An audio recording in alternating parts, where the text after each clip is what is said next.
Thank you, everyone. Today I'll be discussing about the biomechanics and the injury patterns in the golf sport. So, the first games of modern golf was played in Scotland in Kingdom named Fife. King James IV is considered as the first authenticated player of real golf. The British Amateur Championship was started in 1860, and the first official US Open was held in 1895. In the 1990s, it was the era of Nicklaus' dominance, Palmer's popularity, and Hogan's precision. However, in the year 1997, 21-year-old Tiger Woods he won the Masters by a record score of 270 and margin of 12 strokes. He was the first to hold all the four major professional titles simultaneously. This is an accomplishment regarded as one of the greatest feats in all the professional sports history. So, golf in India was introduced by the British. India was the first country outside Great Britain to adopt golf as sport. The first golf club was the Royal Calcutta Golf Club, founded in 1829. It hosted the National Level Golf Championship in 1892. It's the second oldest tournament in the world. So, India currently has 186 registered golf courses. The revenue generated is around 180 to 800,000 dollars per year. And Indian Golf Union is making earnest efforts to improve the standard of the game in the country. Some of the renowned golf players that we know are Jyoti Singh Randhawa, G. Milkha Singh, Anirban Lahiri, and Arjun Singh Atwal. So the golf course, it is this is the aerial view of an 18-hole golf course. So each of this hole either has a straight strip or a bend. It's called as the dog bend towards the left or the right, depending on the curve. And each of this strip has a starting point called the tee box, where the golf ball is placed on the tee and it is driven with a driver club. So as the ball advances towards the putting green, the pathway is called the fairway, where the grass is trimmed to allow easy maneuverability of the ball. The area around the fairway is called the rough, where the grass is unmanicured and left taller, and it is difficult to maneuver from this area.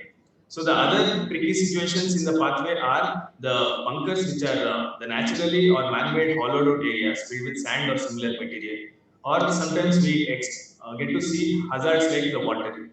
So the aim of the game is to drive the ball towards the putting green. So the putting green has a short carpet-like grass which helps in easing maneuverability of the ball into the golf hole. So the golf ball has a mass of 45.93 grams and a diameter of 42.67 millimeters. The number of dimples varies, around 300 to 500 based on the model and the manufacturer. The depth is roughly around 0.01 inch and helps achieve the spin and the swerve required for the game. So there is no regulation on number or the size of the dimples. So why does golf ball has dimple? So when we strike a smooth ball into the air flows smoothly around the ball and separates quickly, thereby creating a vortex of vacuum behind the ball. It's called that creates the drag. So when there are dimples, it creates a turbulence and pocket of air around the ball, and the delayed separation of the air from the ball is delayed. So we have smaller vortex, which creates lesser drag. And then even the spin has a role in its slide. So when there is a backspin on the ball, the airflow on top gets dragged along with the sleeve of air around the ball towards the behind of the ball downwards. The airflow which is on the bottom gets nullified by the opposite direction of the spin. So there is a net air force which is directed downwards on the ball and an equal and opposite Magnus force which helps in the lift of the ball. So describing the golf clubs, it has a grip, shaft, and the head. So the head has following features: a heel which connects it to the hosel. It has a face which faces the ball. There is a sole onto which it lands on the ground. There's a toe end of the golf club and a crown. So the material have been evolved from wooden to various metal and metal alloys and to now carbon fiber and higher flexible materials. So the standard club length for drivers was 43 inches. Currently it is 45 inches. And player is allowed to carry only 14 clubs. And the different clubs are the first club used as a driver from the tee box towards the putting green. And then along the fairways, they either use fairways or hybrids for longer shots. And when they need a height or a lofty shot, they use irons or the wedges. And once the ball reaches the putting green, they use the putters to pocket the ball into the hole. So studies have shown that the single most important factor in creating distance is not the length of the shaft, but rather the golfer's ability to hit the ball on the sweet spot of the club's face. So coming to the setup, the player first he adjusts his posture. So both the feet shoulder width apart, knee flexed around 30 degrees, hips drawn back, back should be kept straight, and both the arms should be held straight at the elbows in a relaxed manner. So this helps him in placing the club on the ground close to the ball. So it is important to note that the posture of the player is more important than the distance from the club and the ball. Sorry, the feet and the ball. And the adjustments are made accordingly after adjusting the posture. So placing the club should be that the sole of the foot is parallel to the ground so that they achieve an ideal stroke in the direction of their intent. If it is too upright, where the sole is placed very close or the hosel is placed close to the ground, we get a shot which goal takes the ball more to the left. Or if it's too flat, where the toe end of the golf club touches the ground, the shot is too flat and the ball is driven outward. So movement of players. So players walk up around the 13,000 steps in an 18-hole course, which covers around 3.4 miles, and they carry their golf clubs either in a carry bag or a push cart, or sometimes they use a cart to travel around the golf course.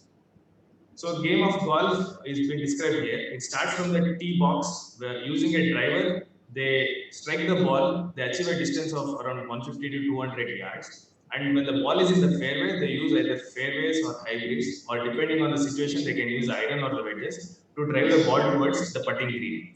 In the putting green, they use a putter and try to pocket the ball where they have to calculate the inclination and all the conditions, which is more of a mind game. So depending on the length of the the hole is designated as a par 5 or a par 3 or a par 4 hole. So depending on number of strokes that the player uses to achieve this hole, the scoring is given. So if he completes a par 5 hole in 5 shots, a score is 0. If he completes in 4 shots, it's given as -1. -1 is considered as a birdie. Similarly, if he gets a score of -2, it's eagle. -3 is double eagle, and -4 is ace. That is, the shot is completed in one shot. If he exceeds the par number, then based on the number he achieves, it's called a bogey, double bogey, or a triple bogey. So like this, for all the 18 holes, the scores are calculated, and a player with maximum negative scoring will be considered the good player. And usually the average players who use a lot of stroke plays to complete their holes will have a lot of positive scores. So coming to who play golf, it's a popular sport played for around by more than 50 million in over 200 countries. It has no sex, skill, or age limits. Higher in middle-aged and older adults. There was a survey conducted as to why more middle-aged and elderly played golf, and they found out that the main reasons were to socialize and enjoy the pleasant playing environment. It had a low impact and a general aerobic component. It helped in their cognition and maintaining mental wellness, and to some extent to maintain the competitive spirit. Approximately 8 to 12 kilometers were covered in an 18-hole course, and 4 to 6 kilometers is covered in a 9-hole course. The golfer should walk the course rather than use a golf cart to maximize the health benefits. So demands of the game, it's a long duration of low intense activity with short bursts of high intensity. So a round of 18 holes takes around 3.5 to 6 hours. 60% of the game is focused on setting up and performing the swing, and 25% is used in the putting. So swing is a composite movement. It requires rapid expenditure of energy. It is performed within 1.09 seconds. The club head reaches a speed of 160 kilometers per hour. A golfer performs average of 30 to 40 swings every round. In the putting, it includes a very minimal body movement, but involves great degree of sustained trunk inclination and sagittal flexion. This challenges a golfer's postural endurance. Golfers typically hit more than 2,000 balls per week, and that at an average of more than 200 balls or more per day. Coming to the biomechanics of golf swing, it's a complex movement that utilizes whole body in a coordinated fashion. So it has various components. First is the ball address, followed by backswing. Then there's a downswing, and then impact of the ball, and then the follow through. So there is an efficient transfer of energy from lower body to the muscle groups of the chest and arms, and eventually to the hand and club. So this is called as the bottom-up phenomenon. So different phases of the swing may cause different patterns of injury, which will be explained along as I describe the biomechanics. So first position is the ball address, where the player adopts an optimal pre-stroke posture. Here, as you can see in the diagram, The player has placed his feet shoulder width apart, knee flexed to 30 degrees, hips drawn backwards and back straight. So this is one of the stablest position of the human body. So that helps in maintaining the stability while the upper body focuses on the rotations. And this posture allows the golfer to generate maximal potential energy. The structures at stress due to compromised starting position are excessive loading of spine due to overextension or flexion, shoulder injuries through compression of the rotator cuff or subacromial bursa due to tight posture, potential for injury of the elbow and wrist when the head too tight, especially in the lead arm, that is the left arm.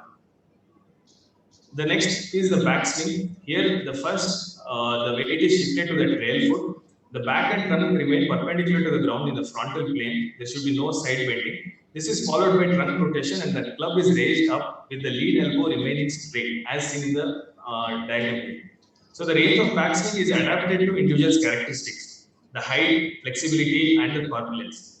The dorsal shoulder instability and secondary impingement has been attributed to the maximum adduction of the leading arm that is seen in the backswing. So next is the forward swing and the ball impact. So this is a phase of acceleration where club head achieves its maximal velocity. So first the weight is shifted to the left foot now with a linear and parallel movement of hips and the shoulders. This is followed by rotation of pelvis and shoulder around the left axis, keeping the spine perpendicular to the ground. So here you can see the player on the left side in the first image. The player is trying to pivot around the right hip, which makes his left hip travel too far across. And when he tries to follow back, the left hip he's unable to clear the left hip, and this impedes his the smooth forward swing.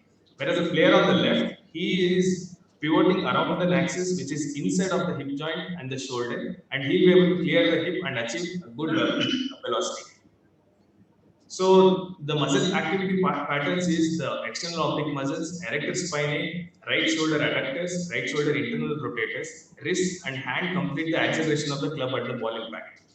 The whip-like action at the end is characterized by the right hand going for pronation and the left hand turning in supination. So all this muscle activity shows that there is a myofascial chain sequence of events happening. Myofascial chain was described by Mayer, where he says the adductors and rotators of the shoulder are connected to the external obliques of the abdomen, which are in turn connected to the rotators and adductors of the hip. So similarly, we have a posterior chain where we have the external rotators of the shoulder, which are connected to the muscles of the back, and which are in turn connected to the opposite hip extensors and abductors. So these myofascial chains work on the force summation principle, which has four important aspects. That is, to achieve a maximum movement, you have to gather as many muscles as possible. The sequence should be bigger to smaller, and they should be correctly timed. That is, the contraction of one muscle should be exactly at the peak of the previous muscle. So in such a case, we achieve a peak force amplitude of force. Whereas if it is either too early or too late, or any of the muscle in the sequence is not contracted properly, the peak is not achieved. So this will be compensated by the players by generating individual high muscular activity that leads to the injuries. So in this case, we can see that higher spine loading is due to reduced flexibility and strength and articular stability. And elbow and wrist injuries are seen when the trajectory is poor and the club makes contact with the ground. And when there is increased compressive forces in the hip and knee, we get osteochondral degeneration leading to osteoarthritis. So early and the late follow through, this is a natural momentum of a continuing swing. There's a progressive deceleration of the club, rotation, and the body towards the left around the axis of the spine. So there is a superimposed parallel rotated motion of both hips and the shoulders, and ends when the body faces the target. So the risk of injury in this phase is if there is sudden deceleration or there is end of motion is too pronounced. The spine should be kept as vertical as possible to minimize loading in this phase. So the muscular activity is predominantly spine and the shoulders. Amongst the shoulders, in the lead arm, it is the supraspinatus and the infraspinatus that are active throughout the follow-through. In the trail arm, it is the subscapularis which is active throughout the follow-through. So important to consider certain factors like X factor. This is the difference in the turn angle between the shoulder and the hips. So if you see the first diagram, it is it's a golfer, right-handed golfer playing at the tee with the flag onto his left. So at the beginning of the ball address, both the planes of shoulder and hip are parallel to each other. And as he advances towards the backswing, he rotates his hip and shoulder differentially. The hip rotates to around 40 degrees and shoulder then rotates to around 105 degrees, creating an X factor of 65 degrees. And during the downswing, in the almost around the mid downswing, the hip begins to get back to normal as the shoulders begin to uncoil. So this creates a stretch in the X factor called the X factor stretch, and this allows development of more momentum. So at the ball contact, we have maximum momentum which is transferred to the ball, which helps in achieving farthest distance. So there was a study published in 2010 by Lindsay and Horton. They compared the spine motion in elite golfers with and without golf pain. So they concluded that golfers with low back pain tend to flex their spine and have more left side bending and have supramaximal rotation. And they proposed a concept called as lumbar crunch factor. This is an instantaneous product of the side bend angle and axial rotation velocity. So this contributes to the degenerative changes seen in the lumbar spine of the elite golfers. However, there is a lot of research work going on this, and Cole published his paper in 2014 where he told the crunch factor does not differ significantly between the golfers who have with or without back pain. So this is a slow motion video of all the phases of the swing that's explained. So following the ball address, there is the back swing, and the lead elbow is kept straight throughout the swing. That is a forward swing, ball impact, and the follow through.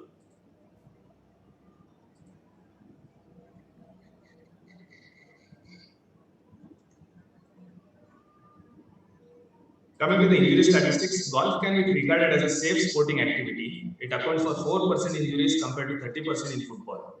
A survey showed that 90% recreational golfers played at least 3 times per week.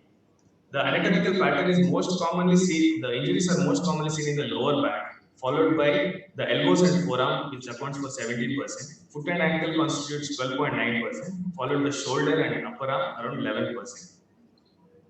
The risk of injury is due to higher frequency of play, inadequate overall conditioning, poor flexibility, failure to warm up properly, poor swing mechanics, and striking the ground with a club. That is because of the poor swing.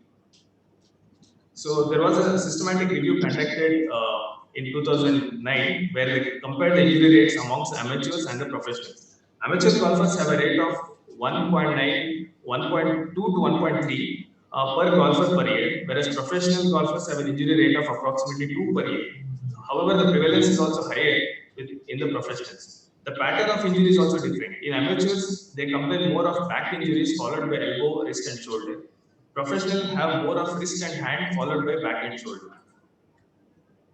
So, amongst the back pain, they can present with the facet joint irritation, lumbar muscle strain, the disc injuries, the right side spondylolysis, sacroiliac dysfunction, and these symptoms are exaggerated at the ball impact and follow through. So, average low back golf injury lasts for around 2 to 4 weeks. And the study shows that right-sided vertebral osteophyte formation and facet joint changes were higher in professional golfers. So this is a biomechanical study analyzing the loads undergone by the spine. So at the ball address, there is axial loading and forward flexion. In the top backswing, there is rotation of the spine. And in the downswing, there is a beginning of a side bending, which is more pronounced in impact. In the follow-through, there is extension and rotation. And finally, it comes back to normal. So amateurs show 80% more lateral bending at peak shear loads and 50% more torque. Hence, demonstrating that they develop back pain frequently. The elbow injuries are the second most frequent. So the medial epicondylitis, also called the golfer's elbow, it's on the inside of the elbow. It is seen in trail arm due to excessive repetitive muscular contractions, sudden deceleration, or forceful resistance on hitting the turf. The lateral epicondylitis, it's on the outer aspect of the elbow. It is seen more commonly in the leading arm due to continuous stabilizing activity of the extensors. The lateral epicondylitis is 5 times more prevalent than the medial epicondylitis in amateurs. Shoulder injuries account for around 4 to 19%. It's more commonly seen in the leading shoulder. It can be either due to overuse or excessive shoulder rotations. They present with subacromial impingement, rotator cuff tendonitis, and glenohumeral arthritis. Wrist and hand injuries are due to the impingement that happens at the wrist hinge and poor gripping. So they can present with dequerment tenosynovitis, that is tendon inflammation of the first compartment tendons. They can have extensor carpalaris tendon injury, the triangular fibrocartilage complex injury, or the hook of Hammett fracture, which is all due to poor gripping. Coming to the lower limb injuries, there was one systematic review on risk factors of knee injury published in 2017. It says that loads in the knee during golf can go up to 320 to 440 times the body weight.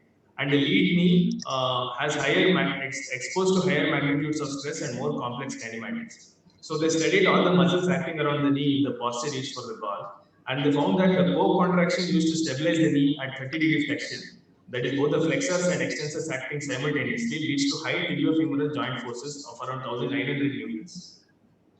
So it was also found that at low flexion angle, hamstrings are ineffective in restraining the anterior tibial translation, and co-contraction contributes to greater compression of the joint. So the structures resisting the joint compression and internal rotation are susceptible to injury. These are the anterior cruciate ligament, the menisci, and the posteromedial capsule. So they also commented on return to golf after knee replacement surgery. So it ranges from 30 to 57%. Unicompartmental arthroplasty has higher rates of return. The determining factors were the knee that was injured or replaced, the golfer's technique, specific implant and its interaction with the surrounding soft tissue structures. So these were the gentlemen who got back to playing golf after the replacement surgery, and this person has both his knee replaced and is back playing golf.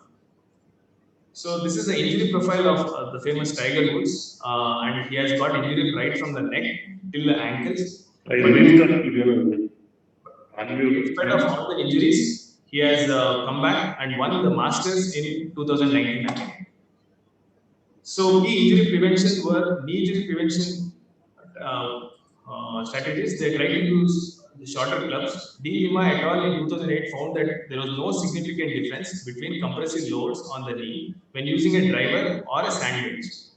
And tried spikeless shoes to reduce the torque experienced on the knee. Burswold in 2010, he compared the shoes, that is classic spikes, modern spikes, and flat sole, and found that there was no significant difference in the lead foot torque.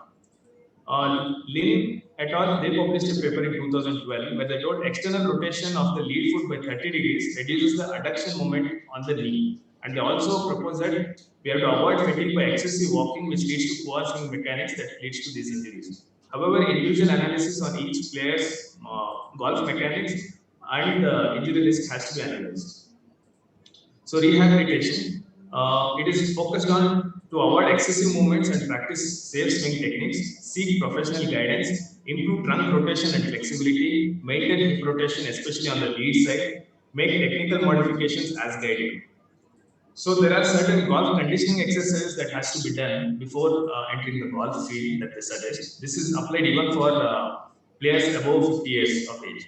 So first one is a seated trunk rotation, which helps in the rotation and stability of the thoracic muscles. The second one is a standing bind, which works on the upper back and the lower back muscles. The third one is hand walks, which helps in strengthening the hand as well as the coordination. Followed by 90-90 stretch, which works on both the rotators and the abductors of the hips. Then there is side plank or the side bridge, which works on the core and the external obliques. The bridges, which focuses on the gluteus. And then there is the medicine ball or the gym ball push-ups to strengthen the upper limb and the girdle. And the medicine ball perpendicular and parallel throw, which works on the obliques and the core stability. There are certain golf-specific drills to be done to improve the golf technique. First one is a takeaway drill, where they use a sand wedge, they hold it in the center and tuck the grip towards their belly button. If the swing and the arm technique is correct, that the elbow is being kept straight, the grip of the club stays tucked into the stomach. But if there is any slight angle, the grip of the club just falls out in position. So this is one of the drill to improve the grip and the swing. The second drill is top of the swing drill, where sandwich is placed at the shoulder height with crossed arms, and then the trunk rotation is practiced. It has to have a stable posture and good rotation so that the grip points towards the midpoint between the feet and not on either of the foot. The third one is a left arm rotation drill, where both the hands are placed wide apart on the sand beds, and they are rotated in a similar fashion as used in swing, so that we achieve good rotation of shoulder, keeping the elbow straight.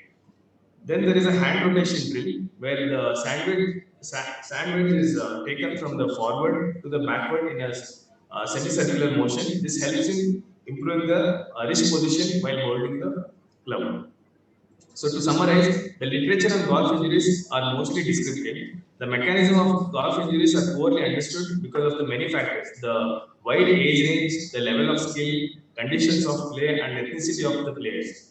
Low back pain is most common complaint, more commonly on the right side. Shoulder problems are more common on the leading shoulder. And in elbow, lateral epicondylitis is seen in the lead arm and medial epicondylitis in the trail arm. So the take-home message is golf is a sport for all ages. The concept of overuse is more than just a number. It is related to each individual's potential and capability. The general nature of injuries is quite similar among the golfers. The combination of physical conditioning and safe golf practices reduce injuries and improves the quality of golf experience in the entire population. So this is Billy Coubert of Glasgow. He's aged 102 and is still playing golf. I would like to conclude my presentation. Thank you, everyone.